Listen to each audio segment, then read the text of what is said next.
Good evening.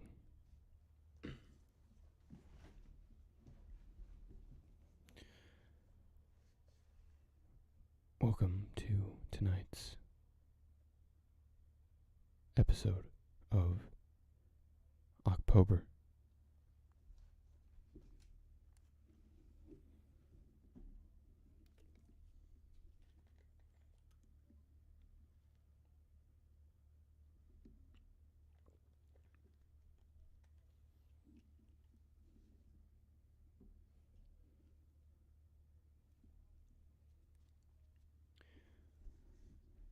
I'm going to do something a little bit different tonight.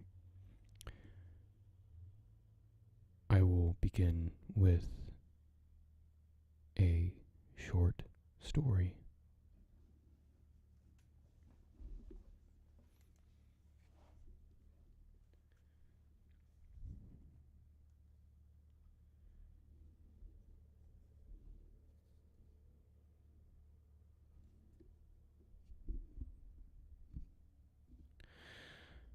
This one is called The Mask of the Red Death by Edgar Allen Poe. The Red Death had long devastated the country. No pestilence had ever been so fatal or so hideous. Blood was its avatar and its seal, the redness and the horror of blood. There were sharp pains and sudden dizziness, and the profuse bleeding at the pores, with dissolution, the scarlet stains upon the body, and especially upon the face of the victim, were the pest ban which shut him out from the aid and from the sympathy of the fellow men. And the whole seizure, progress, and termination of the disease were the incidents of half an hour. But the Prince Prospero was happy and dauntless and sagacious. When his dominions were half depopulated, he summoned to his presence 1,000 hale and light-hearted friends from among the knights and dames of his heart. And with these retired to the deep seclusion of one of his castellated abbeys. This was an extensive and magnificent structure, the creation of the prince's own eccentric yet august taste. A strong and lofty wall girdled it in. This wall had gates of iron.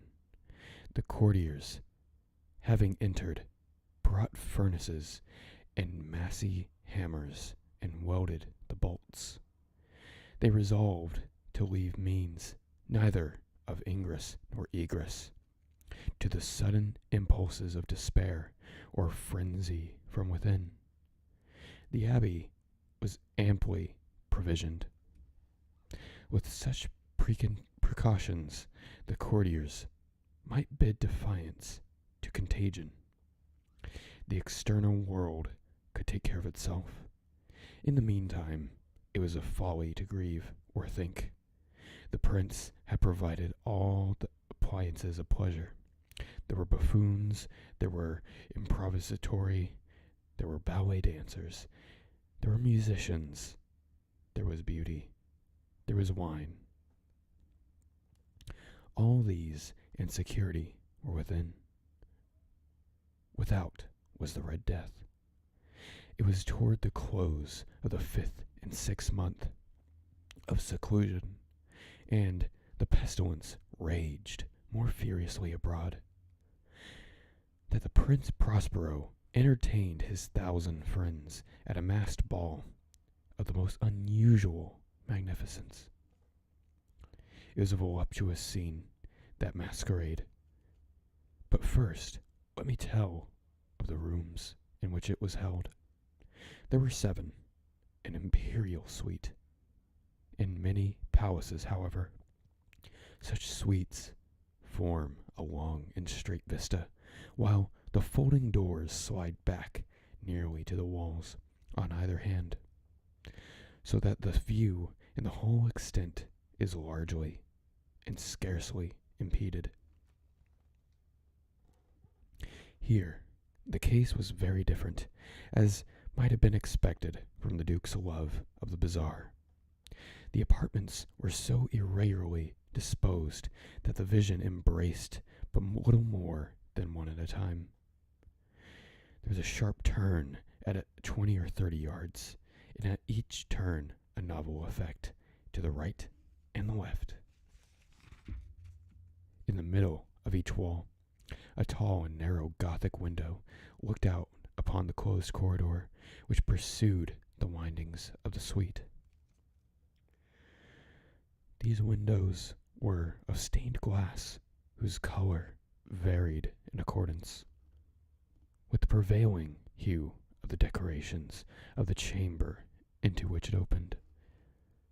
At the eastern extremity was hung, for example, in blue, in vividly blue, were its windows.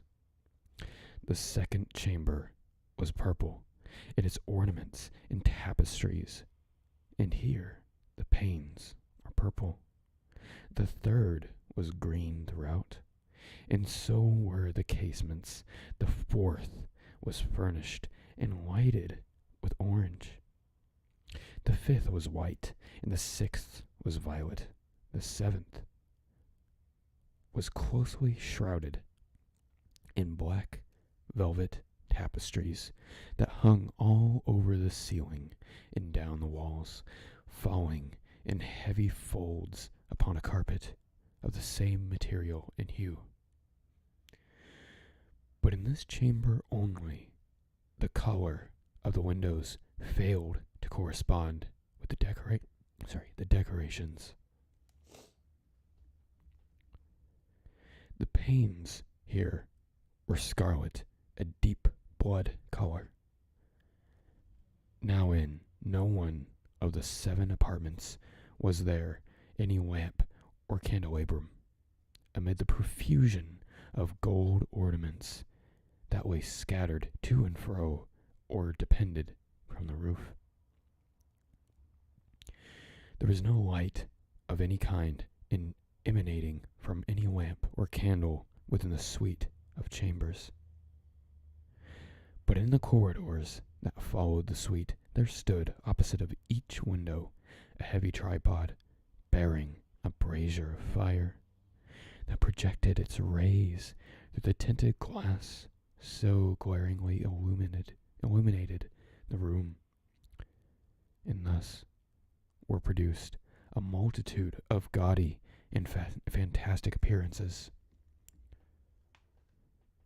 But in the western or black chamber, the effect of the firelight that streamed upon the dark hangings through the blood-tinted panes was ghastly in the extreme, and produced so wild a look upon the countenances of those who entered that there were a few of the company bold enough to set foot within its precincts at all.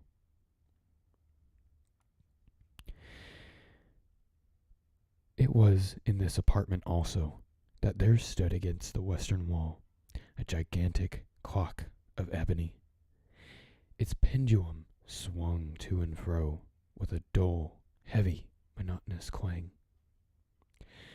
And when the minute hand made a circuit of the face, and the hour was to be stricken, there came from the braziers, lungs of the clock, a sound which was clear and loud and deep and exceedingly musical, but of so peculiar a note and emphasis that, at each lapse of an hour, the musicians of the orchestra were constrained to a pause, momentarily in the performance, to hearken to the sound.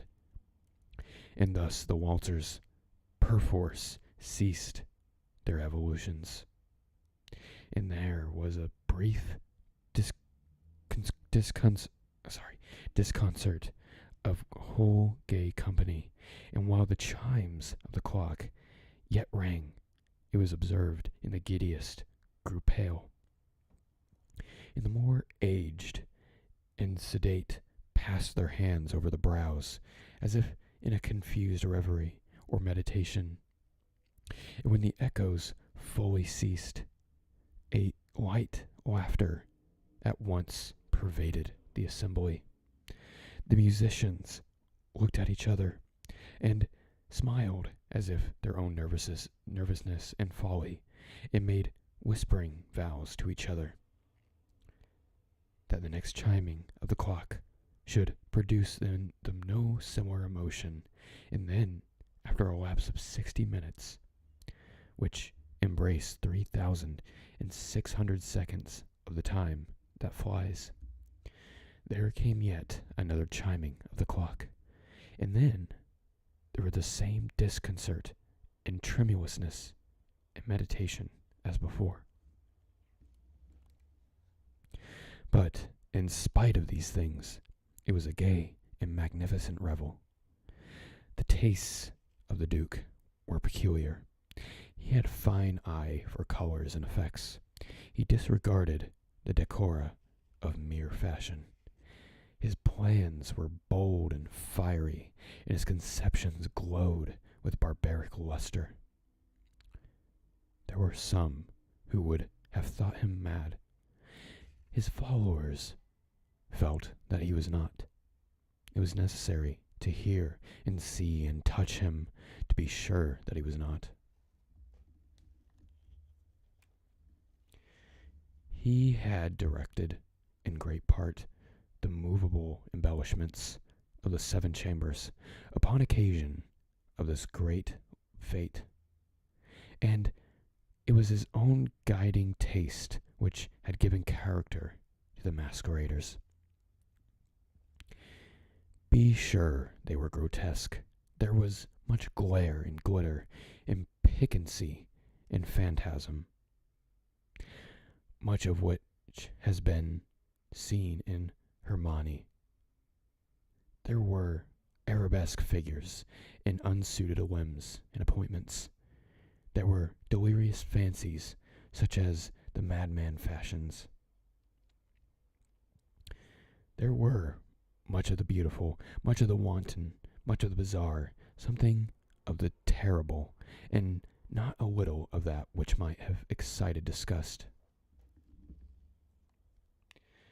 To and fro the 7 chambers there stalked, in fact, a multitude of dreams.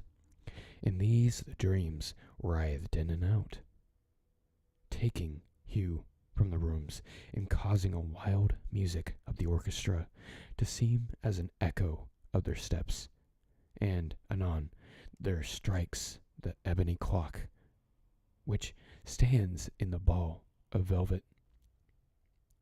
And then, for a moment, all is still, and all is silent, save for the voice of the clock.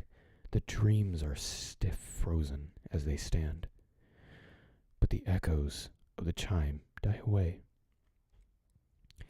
They have endured but an instant, and a light, half-subdued laughter floats after them as they depart.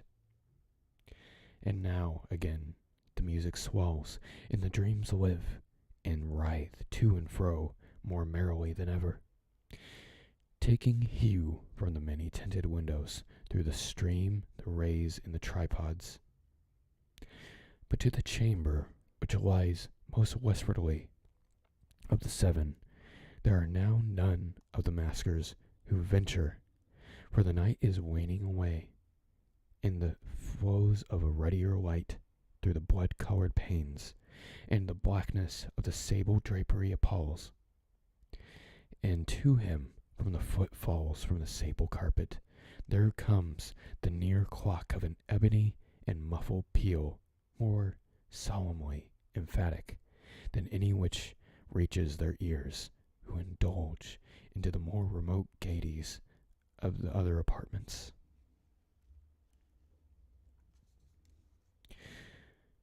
But these other apartments were densely crowded, and in them beat feverishly the heart of life, and the revel went wearingly on, until, at length, there commenced the sounding of midnight upon the clock, and then the music ceased, as I have told, and the evolutions of the waltzers were quieted. And there was an uneasy cessation of all things as before, but now there were 12 strokes to be sounded by the bell of the clock, and thus it happened, perhaps, that more of thought crept,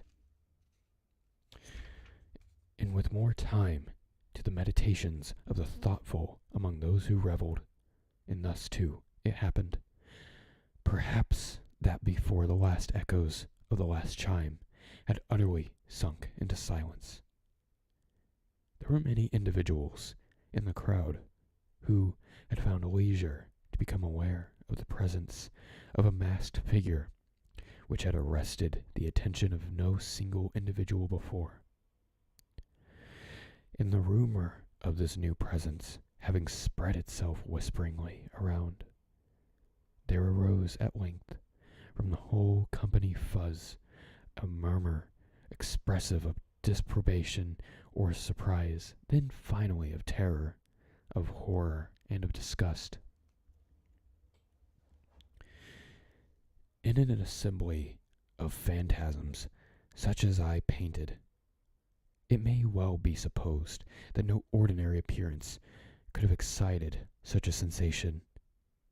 In truth, the masquerade license of that night was nearly unlimited, but the figure in question had out-Heroded Herod, and gone beyond the bounds of even the prince's indefinite decorum. There are chords in the bounds of even the prince's there are chords in the hearts of even the reckless which cannot be touched without emotion, even with the utterly lost, to whom life and death are equally just. There are matters of which no jest can be made. The whole company, indeed, seemed now deeply to feel that in the costume and bearing of the stranger neither wit nor propriety existed. The figure was tall and gaunt, and shrouded from head to foot in the habiliments of the grave. The mask which concealed the visage was so nearly to resemble the countenance of a stifled corpse, and the closest scrutiny must have been difficult in detecting the cheat. And yet, all this might have been endured, if not approved by the mad revelers around, but the murmur had gone so far as to assume the type of Red Death. His venture was dabbled in blood, and his broad brow, with all the features of the face, was besprinkled with the scarlet horror. When the eyes of Prince Prospero fell upon the spectral image, which, with a slow and solemn movement, as if more fully to sustain the role, stalked to and fro among the waltzers. He has seen to be convulsed in the first moment with a strong shudder, either of terror or distaste, but in the next his brow reddened with rage. "Who dares?" he demanded hoarsely of the courtiers who stood near him. "Who dares insult us with the blasphemous mockery? Seize him and unmask him, that we may know whom he have to hang at sunrise from the battlements." It was in this eastern or blue chamber, in which the Prince Prospero, as he uttered these words, they rang throughout the 7 rooms, loudly and clearly. For the prince was bold and a robust man, and the music had become more hushed at the waving of his hand. It was in the blue room where stood the prince, with a group of pale courtiers by his side. At first he spoke. There was a slight rushing movement of this group in the direction of the intruder, who, at the moment, was also near at hand, and now, with a deliberate and stately step, made a closer approach to the speaker. But from a certain nameless awe, with all the mad assumptions of the murmur had inspired the whole party, there was found a nun who put forth hand to seize him, so that, unimpeded, he passed within a yard of the prince's person, and, while the vast assembly, as if with one impulse, shrank from the centers of the rooms to the walls, he made his way uninterruptedly, but with the same solemn and measured step which had distinguished him from the first, though the blue chamber to the purple, through purple to green, through the green to orange, through this again to the white, and even thence to violet, ere a decided movement had been made to arrest him. It was then, however, that the Prince Prospero, maddening with rage and shame of his own momentary cowardice, rushed hurriedly through the 6 chambers, while none followed him, on account of a deadly terror that had seized upon them all. He bore aloft a drawn dagger, and it approached in a rapid, impetuously, to within 3 or 4 feet of the retreating figure, with the latter having attained the extremity of the velvet apartment, turned suddenly and confronted his pursuer.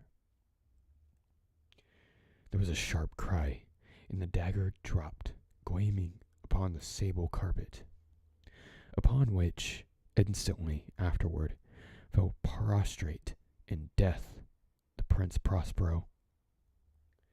Then, summoning the wild courage of despair, a throng of revelers at once threw themselves into the black apartment, and seizing the mummer, whose tall figure stood tall and motionless within the shadow of the ebony clock, gasped in unutterable horror at finding the grave cerements and corpse-like mask which they handled with so violent a rudeness, untenanted by any tangible form, and now was acknowledged the presence of the Red Death. He had once come like a thief at the night, and one by one dropped the revelers in the blood-bedewed halls of the revel, and died each in the despairing posture of his fall. And the life of the ebony clock went out with that last of the gray, and the flames of the tripods expired. Darkness and decay and the Red Death held illimitable dominion over all. That was The Mask of the Red Death.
This one is called The Cask of Amontillado.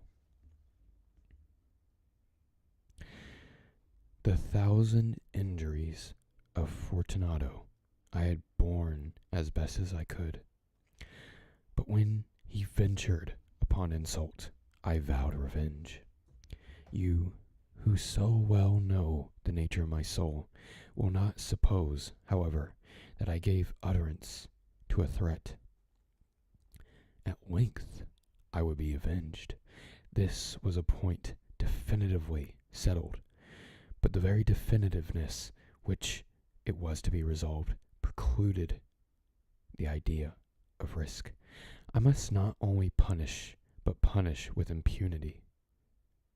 A wrong is unredressed with retribution overtakes its redresser. It is equally unredressed when the avenger fails to make himself felt as such to him who has done the wrong. It must be understood that neither by word nor deed had I given. Fortunato had cause to doubt my goodwill. I continued, as was my wont, to smile in his face, and he did not perceive that my smile now was at its thought of his immolation. He had a weak point, this Fortunato, although in other regards he was a man to be respected and even feared. He prided himself on his connoisseurship in wine. Few Italians have the true virtuoso spirit.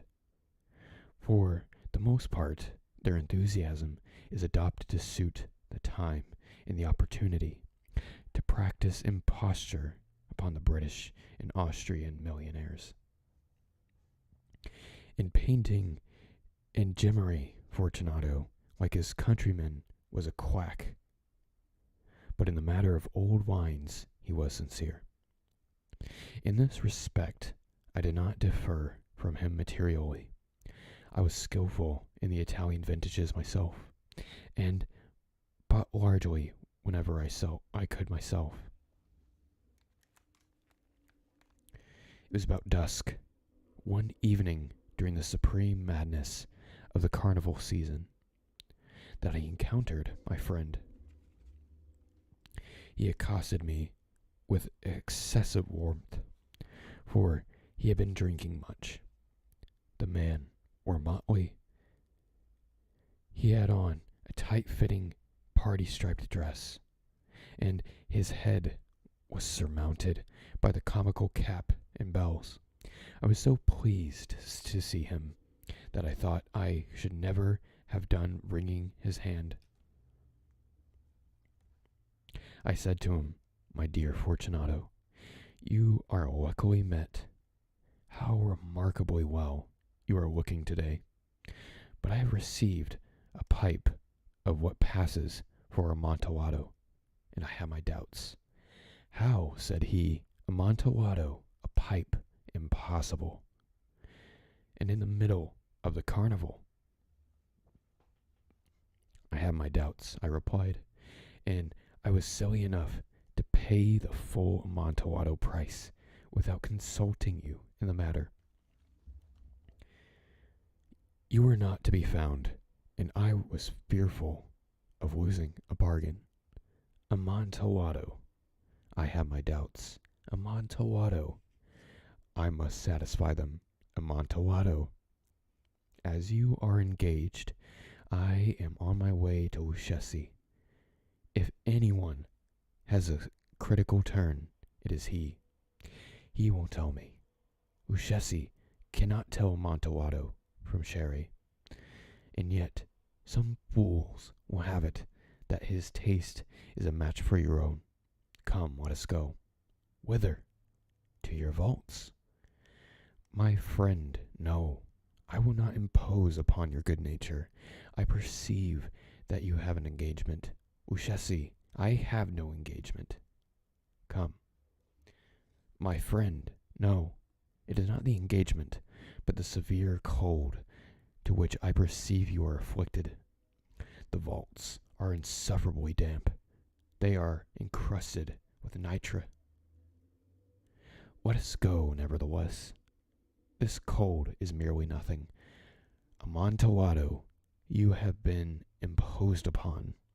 And as for Lucchesi, he cannot distinguish sherry from Amontillado.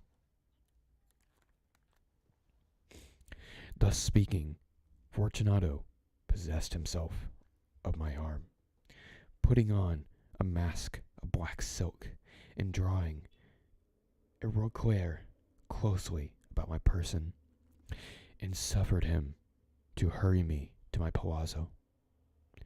There was no attendance at home. They had absconded to make merry in honor of the time. I had told them that I should not return until the morning, and had given them explicit orders not to stir from the house.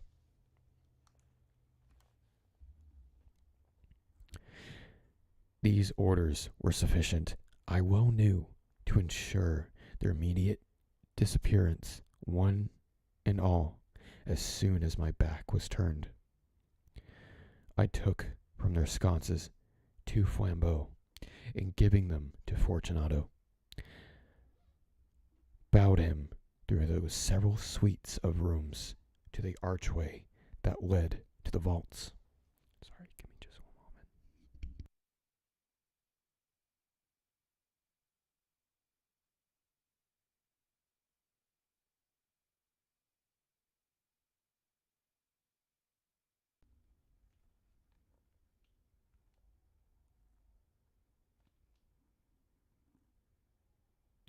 I passed down a long and winding staircase, requesting him to be cautious as he followed. We came at length to the foot of the descent, and stood together on the damp ground of the catacombs of Montresors. The gait of my friend was unsteady, and the bells upon his cap jingled as he strode. "The pipe," said he.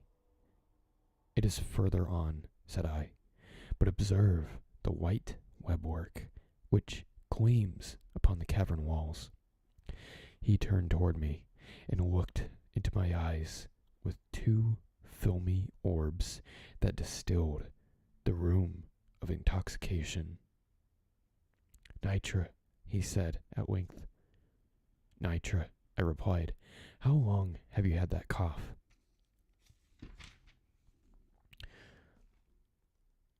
Ugh, my poor friend found it possible to reply for many minutes.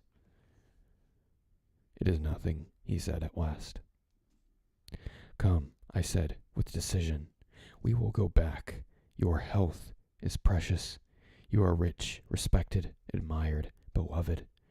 You are happy as once I was. You are a man to be missed. For me it is no matter. We will go back. You will be ill, and I cannot be responsible. Besides, there's Lucchesi." "Enough," he said. "The cough is a mere nothing. It will not kill me. I shall not die of a cough." "True, true," I replied, "and indeed I had no intention of alarming you unnecessarily. But you should use all the proper caution. A draught of the Medoc will defend us from the damps." Here I knocked off the neck of a bottle which I drew from a long row of its fellows that lay upon the mould. "Drink," I said, presenting him the wine. He raised it to his lips with a leer. He paused and nodded to me familiarly while his bells jingled. "I drink," he said, "to the buried that repose around us, and I to your long life." He again took my arm, and we proceeded. "These vaults," he said, "are extensive." The Montresors, I replied, were a great and numerous family. "I forget your arms." A huge human foot door, in a field azure. The foot crushes a serpent rampant, whose fangs are embedded in the heel. And the motto, Nemo me impune acet. Good, he said. The wine sparkled in his eyes, and his bells jingled. My own fancy grew warm with the Medoc. We had passed through the walls of the piled bones, with casks and puncheons intermingling, into the inmost recesses of the catacombs. I paused again, and this time I made bold to seize Fortunato by an arm above the elbow. The nitre, I said, see, it increases. It hangs like moss upon the vaults. We are below the river's bed. The drops of moisture trickle among the bones. Come, we will go back ere it is too late. Your cough. It is nothing, he said. Let us go on, but first, another draught of the Medoc. I broke and reached him a flagon of de Grave. He emptied it at a breath. His eyes flashed with a fierce light. He laughed and threw the bottle upward with a gesticulation I could not understand.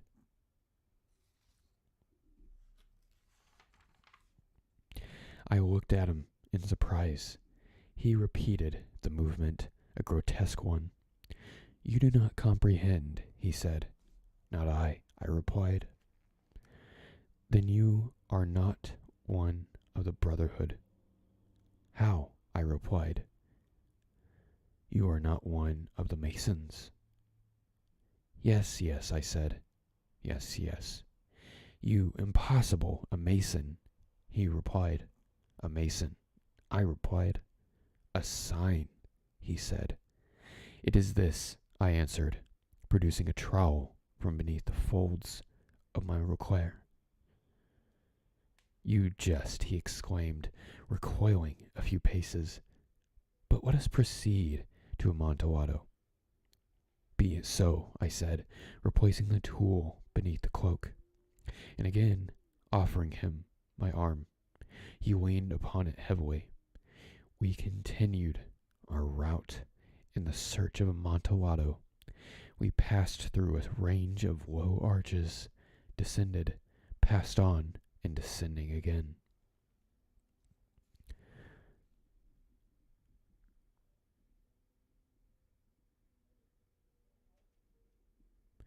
We arrived at a deep crypt in which the foulness of the air caused our flambeau rather to glow than flame. At the most remote end of the crypt, there appeared another less spacious. Its walls had been lined with human remains, piled to the vault overhead, in the fashion of the great catacombs of Paris. 3 sides of the interior crypt were still ornamented in this manner.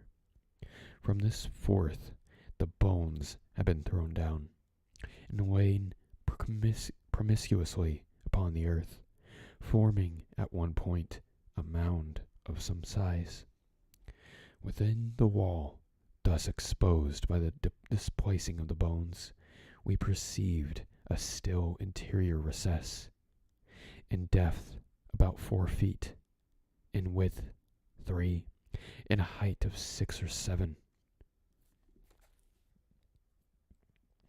It seemed to have been constructed for no especial use within itself, but formed merely the interval between 2 of the colossal supports of the roof of the catacombs, and was backed by one of the circumscribing walls of the solid granite. It was in vain that Fortunato, uplifting his dull torch, endeavored to pry to the depths of the recess. Its termination the feeble light did not enable us to see. "Proceed," I said. "Herein is the Amontillado Asperuchesi. He is an ignoramus," interrupted my friend, as he stepped unsteadily forward, while I followed immediately at his heels. In an instant, he had reached the extremity of the niche, and finding his progress arrested by the rock, stood stupidly bewildered. A moment more, and I had fettered him to the granite.